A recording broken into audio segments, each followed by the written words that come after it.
आप सबका स्वागत है आपके अपने यूट्यूब चैनल फार्मा एमसीक्यू में। तो बच्चों हमारी जो सीरीज़ है इसी को कंटिन्यू करते हैं।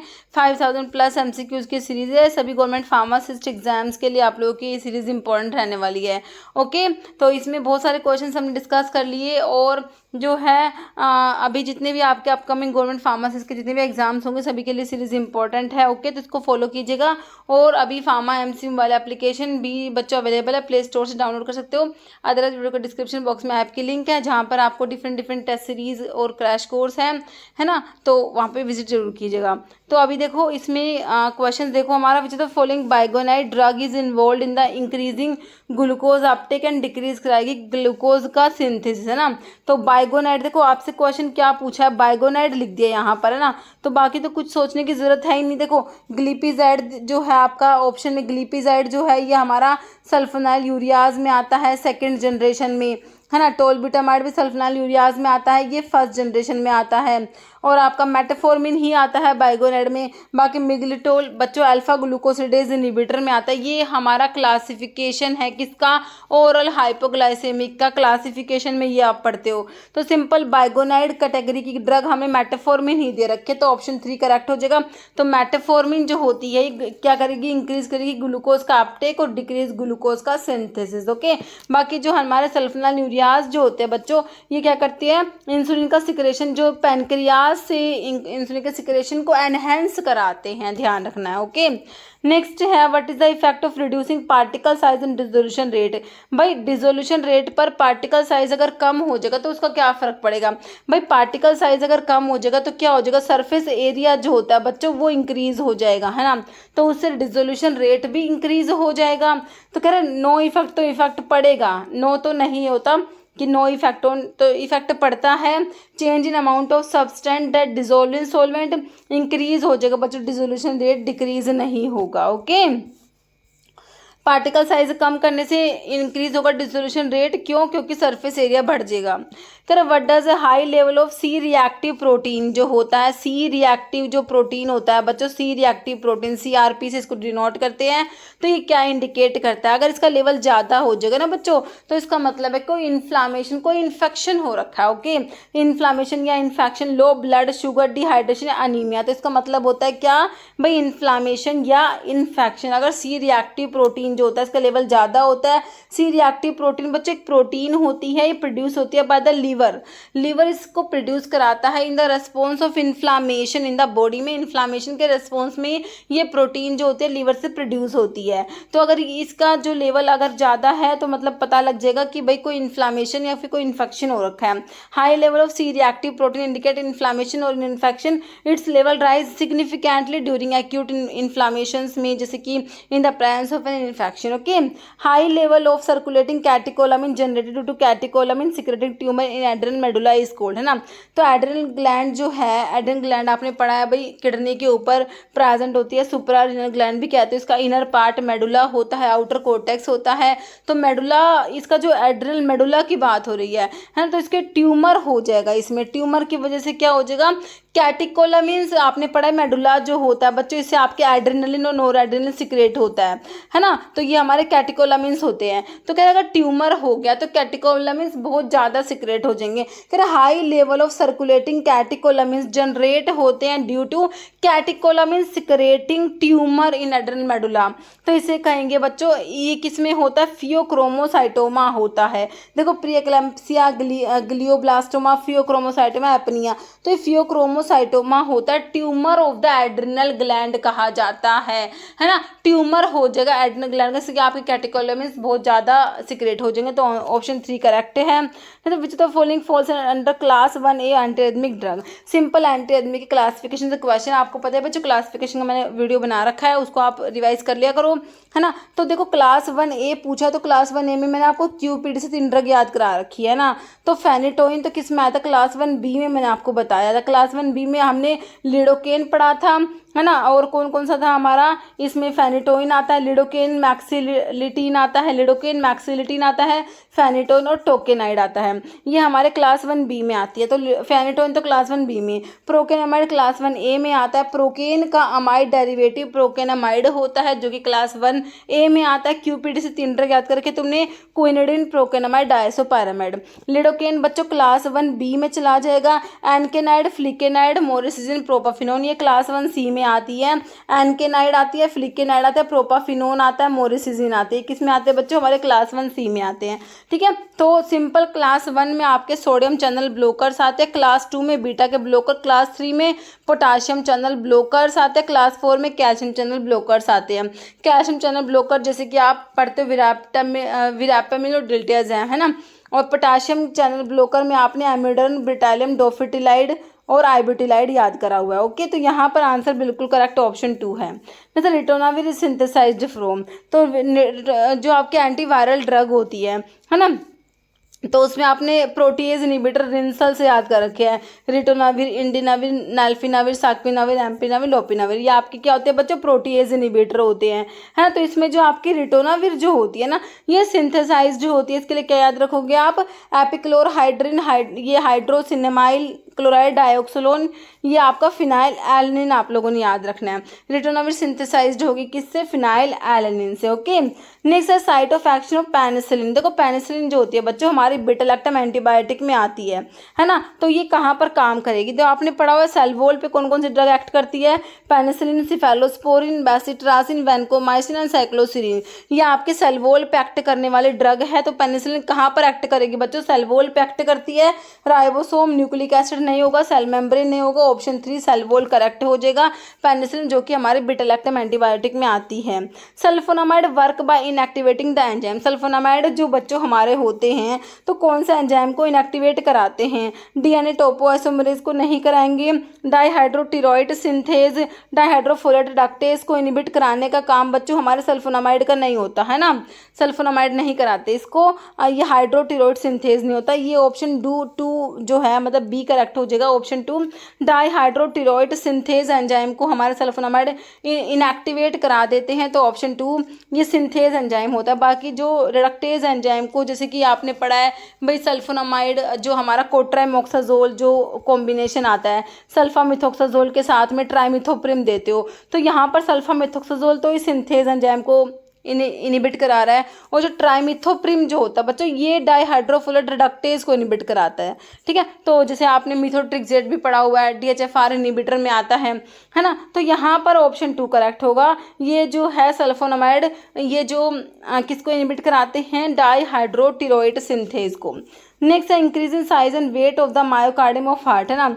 अगर जो हार्ट में जो आपका मायोकार्डियम होता है उसका साइज बढ़ जाएगा, वेट बढ़ जाएगा, इसे आप क्या कहोगे, कार्डियक हाइपरट्रोफी हो गई, कार्डियक डायलिटेशन हो गया, है ना, या फिर माल पोजीशन मतलब कि पोजीशन में कुछ मतलब कि मिस्टेक हो गई ना, डेक्स्ट्रोकार्डिया। तो यहाँ पर क्या है, इंक्रीज हुआ है साइज एंड वेट, तो मायोकार्डियम ऑफ द हार्ट, तो इसके लिए आप टर्म यूज करोगे कार्डियक हाइपरट्रोफी, इसके लिए यूज करोगे। ओके, ऑप्शन 1 डेक्स्ट्रोकार्डिया का मतलब क्या होता है, heart is position on right side of the chest instead of left. Okay, the value of del G is negative for a thermodynamically reaction ना, जो डेल्टा जी जो है बच्चों इसकी वैल्यू अगर नेगेटिव होती है ना तो इसका मतलब क्या होता है कि भाई नॉन डिफर्ड नॉन स्पॉन्टेनियस है ना। तो डेल जी अगर नेगेटिव होता है हमारा तो इसका मतलब होता है, देखो ये डेल्टा जी की वैल्यू बताती है आपको रिएक्शन स्पॉन्टेनियस है या फिर नॉन स्पॉन्टेनियस है। अगर ये वैल्यू नेगेटिव होती है it means your reaction is spontaneous, option 4 correct हो जाएगा। कह रहे डेल जी का मतलब होता है गिव्स फ्री एनर्जी, ये डिटरमाइन करता है स्पॉन्टेनिटी ऑफ ए रिएक्शन। अगर इसकी वैल्यू नेगेटिव होती है तो मतलब कि आपकी रिएक्शन स्पॉन्टेनियस है, अगर वैल्यू पॉजिटिव होगी तो रिएक्शन क्या है बच्चों, नॉन स्पॉन्टेनियस है, ध्यान रखना है। नहीं sir, what is the role of indicator in volumetric analysis, तो सिंपल सा क्वेश्चन है बच्चों, इंडिकेटर का यूज करा जाता है। हम जब टाइट्रेशन करते हैं ना तो उसमें इंडिकेटर का क्या काम होता है, इंडिकेटर क्या करता है, मेंटेन करेगा पीएच को मेंटेन बिल्कुल नहीं करेगा, increase the solubility of titrant, catalyse reaction between titrate and analyte, provide visual change and point ना, तो एंड पॉइंट पे कलर चेंज आता है ना, तो उसी से आपका जो होता है इसमें एंड पॉइंट जो होता है उस पर जो ये विजुअल चेंज प्रोवाइड करता है। है ना, तो ऑप्शन 4 करेक्ट हो जाएगा यहाँ पर।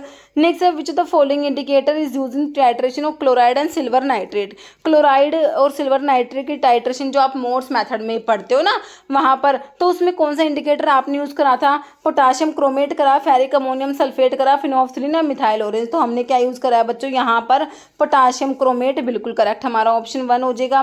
जैसे साइक्लोहेक्साट्राइन को क्या कहोगे? देखो मतलब कि साइक्लिक है, ये कंपाउंड साइक्लिक है। हेक्साट्राइन, साइक्लो हेक्सा मतलब कि 6 कार्बन की बात हो रही है।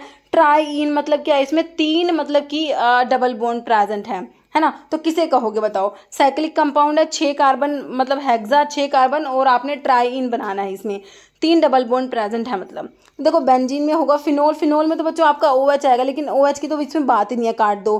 टोल्यून एनिसोल भी नहीं होगा, है ना, क्योंकि यहाँ पर आपका ये सिंपली हो जाएगा बेंजीन। Okay, option 1। नेक्स्ट है indole alkaloid reserpine is obtain from the plant. Reserpine जो है बच्चों ये हमें मिलता है किसे? रोवोल्फिया से। रोवोल्फिया का सोर्स है रोवोल्फिया सर्पेंटाइन। रोवोल्फिया की फैमिली एपोसाइनेसी होती है। Rauvolfia comes under indole alkaloids. Okay, तो हमारा जो रोवोल्फिया होता है इसकी जो ये रूट होती है स्नेक लाइक रूट, इसको सर्पगंधा भी बोलते हो। स्नेक लाइक रूट होती है इसकी, मतलब इसकी रूट ऐसी होती है सांप के जैसी रूट होती है इसकी, है ना, तो इसको सर्पगंधा भी बोला जाता है। तो वही इसमें इसका जो है आपको सिनोनिम ही दे रखा है, देखो स्टावरी मंजिस्ता स्टावरिया सर्पगंधा, तो ये सर्पगंधा होता है। तो भाई ये रिजर्पिन जो होता है बच्चों एंटी हाइपरटेंसिव होता है। क्या होता है? एंटी हाइपरटेंसिव होता है, ध्यान रखना। नेक्स्ट बच्चों the following medicinal gas is also known as laughing gas. तो हमने पढ़ा है भाई लाफिंग गैस हमारा नाइट्रस ऑक्साइड होता है, 9 जो होता है ना। तो देखो ऑप्शन कितने सिमिलर हैं, सोडियम नाइट्राइड, तो sodium nitride and sodium thiosulphate तो आपने कहाँ पढ़े भाई? हमारी साइनाइड की पॉइजनिंग में पढ़ते हो। Nitrogen dioxide, nitrous oxide and nitrous, तो इतने सिमिलर से ऑप्शन है, तो नाइट्रस ऑक्साइड आपने पढ़ा है, N2O जो कि लाफिंग गैस होता है ना। Next sterility testing is prescribed for parental product to ensure. तो स्टरलिटी टेस्टिंग क्यों करते हो बताओ? किसको एंश्योर करने के लिए? प्रेजेंस ऑफ डेड बैक्टीरिया, तो डेड बैक्टीरिया तो के लिए तो नहीं करोगे बच्चों। Presence of fungus both living and dead, presence of both living bacteria and fungus, presence of living bacteria only, तो ये हो जाएगा presence of both living bacteria and fungus. Okay, option जो है इसका 3 करेक्ट हो जाएगा। Next which of the following is nutraceutical compound found in turmeric, मतलब कि ये हल्दी में प्रेजेंट है। टर्मरिक, कुरकुमा लौंगा है, टर्मरिक का सोर्स क्या बच्चों? कुरकुमा लौंगा, और जिंजीबरेसी हमारी इसकी फैमिली होती है टर्मरिक की। कह रहे non for its anti inflammatory और एंटी ऑक्सीडेंट प्रॉपर्टी के लिए। देखो ये सारे के सारे ही जो आपके एपिगैलो कैटेचिन गैलेट रिसविराट्रोल कुरकुमिन लाइकोपिन सारे ही आपके एंटीऑक्सीडेंट होते हैं। लेकिन यहाँ पर जो टर्मरिक की बात हो गई ना, तो टर्मरिक में तो हमारा कुरकुमिन होता है बच्चों, ऑप्शन 3 करेक्ट हो जाएगा। Next esterification involve the reaction of A carboxylic acid, है ना, तो एस्टरिफिकेशन मतलब कि एस्टर बन रहा होगा, तो कार्बोक्सिलिक एसिड जो है, कार्बोक्सिलिक एसिड के रिएक्शन किससे कराओगे कि भाई एस्टर बने? अमीन से, तो अल्कोहल से, वाटर से या कीटोन से, तो हम करा देंगे किस? अल्कोहल से, तो H2O निकाल दो, RCOOR आपका बन जाएगा। दिस इज एस्टर, ये CO होता है ना, ये एस्टर के लिए होता है। तो किससे कराया भाई? एसिड को तुमने कार्बोक्सिलिक एसिड के साथ में अल्कोहल को कराया ना, तो ऑप्शन 2 बिल्कुल करेक्ट हो जाएगा आपका। अल्कोहल एस्टरिफिकेशन केमिकल रिएक्शन जिसमें क्या होता है हमारा कार्बोक्सिलिक एसिड और अल्कोहल के बीच में रिएक्शन होता है, और क्या बनेगा? एस्टर के साथ में वाटर बनता है। ओके, क्या ड्रग यूज्ड फॉर ट्रीटिंग हाइपरक्लोराहाइड्रिया, मतलब कि हाइपर, देखो एक क्लोराहाइड्रिया मतलब क्या होता है बच्चों? एब्सेंस ऑफ HCl, जिसमें कि आप HCl देते हो, म्यूराटिक एसिड देते हो उसको ट्रीट करने के लिए। अब हाइपरक्लोराहाइड्रिया मतलब कि HCl ज़्यादा हो गया, मतलब क्या है इसका?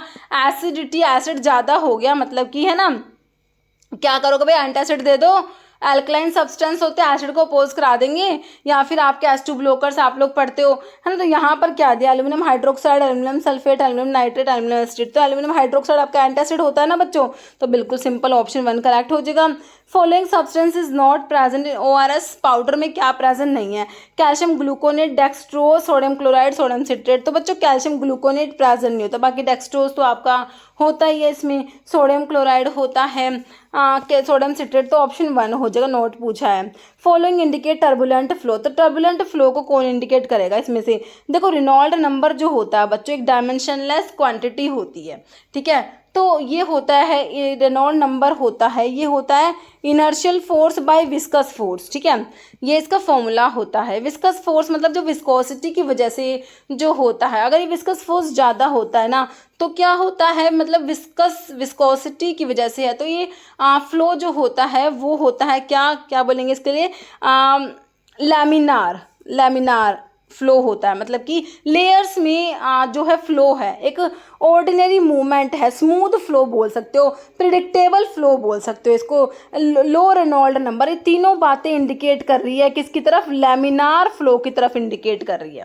ओके, तो कह रहे टर्बुलेंट फ्लो कब होगा, जब इनर्शियल फोर्स ज़्यादा, अगर देखो रेनॉल्ड नंबर की वैल्यू, अगर विस्कस फोर्स ज़्यादा है तो क्या होगा, इसकी वैल्यू कम आएगी, रेनॉल्ड नंबर की तो कम आएगी, तो लो रेनॉल्ड नंबर होगा तो मतलब लैमिनार फ्लो, एल से लो एल से लैमिनार। अगर आपका ज़्यादा रेनॉल्ड नंबर मतलब कि इनर्शियल फोर्स ज़्यादा है तो उसकी वजह से क्या हो जाएगा बच्चों, हमारा फ्लो जो होता है स्मूथ नहीं होता है ना, तो इसकी वजह से टर्बुलेंट इसको बोला जाता है। तो यहाँ पर टर्बुलेंट फ्लो के लिए ऑप्शन जो है हमारा 1 हो जाएगा, हाई रेनॉल्ड नंबर हो जाएगा। ओके, तो 1 करेक्ट हो जाएगा।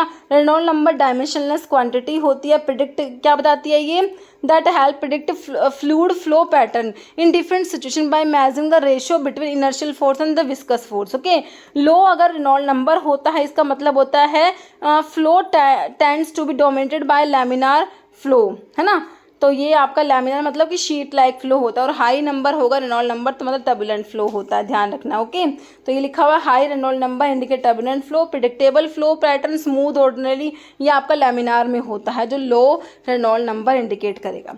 नेक्स्ट, एसिटामिनोफेन सिनोनिम किसका है बच्चों, एसिटामिनोफेन किसे बोलते हो, पैरासीटामोल को ही तो बोलते हैं, पैरामिनोफिनोल डेरिवेटिव जो पैरासीटामोल होता है। सिंपल सा क्वेश्चन है, ऑप्शन 2 करेक्ट हो जाएगा, पैरासीटामोल होता है। एसिटाइल सैलिसिलिक एसिड जो होता है बच्चों ये आपका एस्प्रिन होता है, एसिटाइल सैलिसिलिक एसिड क्या होता है, एस्प्रिन होता है। ये फिनासिटीन जो है बच्चों ये भी आपका जो इसी में आता है, लेकिन इसको अभी यूज़ नहीं करते, पहले यूज़ करा जाता था। ओके, तो यहाँ पर ऑप्शन 2 करेक्ट है। नेक्स्ट है purpose of disintegrant in tablet की फॉर्मुलेशन। डिसइंटीग्रेंट का क्या काम है बच्चों, जैसे आप पढ़ते हो भाई स्टार्च को डिसइंटीग्रेटिंग एजेंट के रूप में हम यूज़ करते हैं, इसका क्या काम है, डिसइंटीग्रेंट क्या करेंगे भाई, डिसइंटीग्रेशन में हेल्प करेंगे, टैबलेट को टूटती है ना टैबलेट, डिसइंटीग्रेशन होता है तो उसको उसमें जो है हमारे डिसइंटीग्रेटिंग एजेंट्स जो है उसमें काम करते हैं। कह रहे हैं एनहेंस द फ्लेवर, तो फ्लेवर को एनहेंस करने के लिए फ्लेवरिंग एजेंट्स होते हैं। Improve stability of the tablet, help tablet break apart dissolve in the body, है ना, टेबलेट को टूटने में जो है हेल्प करते हैं, तो बिल्कुल करेक्ट है option 3। Increase the self life of the tablet, तो ऑप्शन 3 करेक्ट हो गया।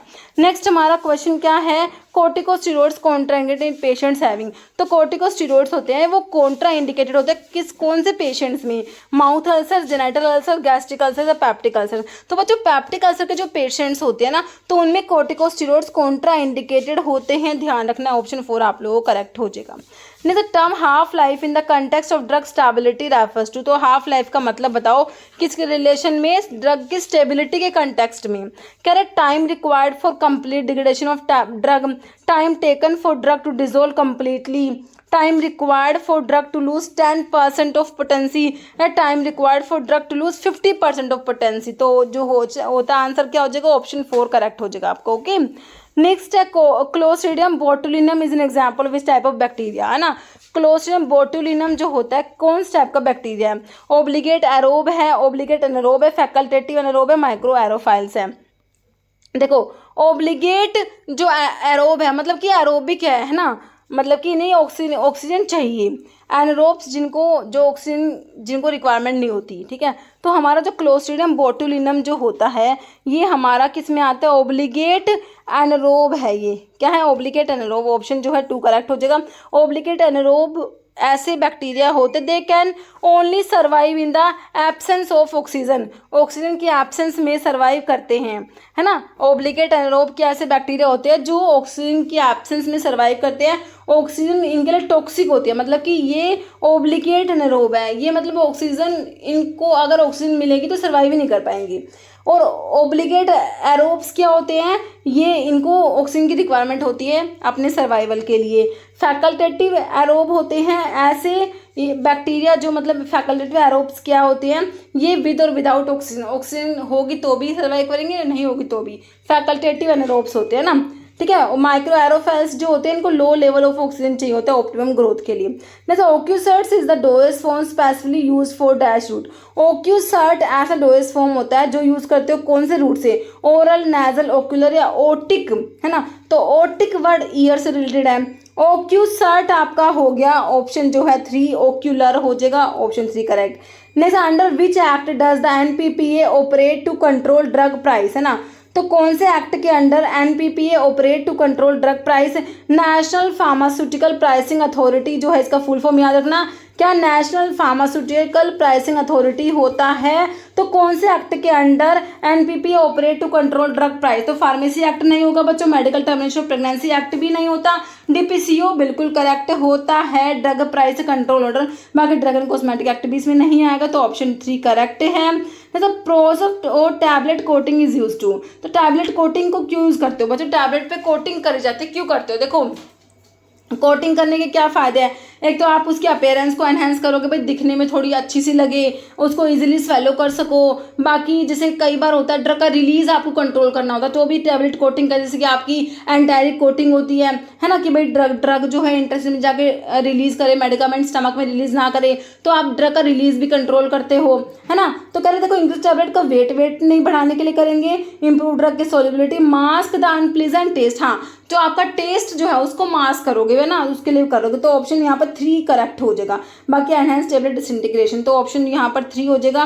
नेक्स्ट है what is the role of plasticizers in soft gelatin capsules में, तो प्लास्टिसाइजर जैसे कि ग्लिसरीन, सोर्बिटोल, प्रोपाइलिन ग्लाइकोल, ये प्लास्टिसाइजर्स होते हैं, इनका क्या रोल है बच्चों, तो प्लास्टिसाइजर्स क्या करते हैं, ये एनहेंस सोल्युबिलिटी को एनहेंस नहीं कराते, increase the hardness, make the जो कैप्सूल की शेल जो जिलेटिन की बनी होती है ना, तो उसको फ्लेक्सिबल बनाएंगे, उसको इलास्टिक बनाते हैं, तो बिल्कुल करेक्ट ऑप्शन 3 हो जाएगा। बाकी प्रिजर्वेटिव नहीं होते, प्रिजर्वेटिव अलग होते हैं, ठीक है, जैसे पैराबेंस हो गए वो प्रिजर्वेटिव होते हैं। तो प्लास्टिसाइजर्स का काम क्या है, कैप्सूल की जो शेल होती है जिलेटिन की शेल को मोर फ्लेक्सिबल एंड इलास्टिक बनाते हैं, ऑप्शन 3 करेक्ट हो जाएगा। ओके बच्चों, तो इस वीडियो में इतने क्वेश्चंस थे, मिलते हैं आप लोगों से नेक्स्ट वीडियो में। ओके, तो एक क्वेश्चन जिसका आंसर आप लोगों को तो देना ही है, medical termination of pregnancy act 1971 extend to the whole of India except which of the following state, okay, Mizoram, Jammu and Kashmir, Assam या बिहार, इसका आंसर आपको कमेंट बॉक्स में देना है बच्चों।